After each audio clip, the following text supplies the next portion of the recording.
But गड खरंच दिखणा होता. पायऱ्यांवरनं कळते तुम्हाला.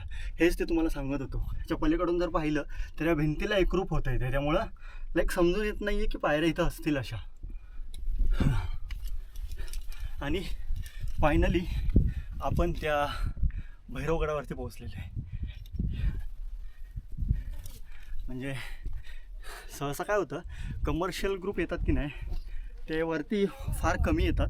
भैरवगडावरती फार गर्दी असल्या कारणानं त्यामुळं मग नाही ते फारशी लोक बघत नाहीत. सो तर दाखवण्याचा एक छोटासा प्रयत्न आहे आपला. आणि आपण आता ह्या बेचकीतनं वरती ती जी तुम्हाला बेचकी दिसते दुसरी तिथं जायचं आहे. ती आपली आहे भिलिनीची पूड. ते की नाही त्या पायऱ्या संपतात आणि असंच पुढं आल्यानंतर इथे बघाल तुम्ही महाराजांनी कातररूपी आपल्याला दर्शन दिलेले आहे. हा त्यांचा जिरोटोप. इथे डोळा, हे नाक, हे होठ आणि दाढी, साक्षात कातररूपी महाराज प्रकट झालेले आहेत बघा तुम्ही इथे.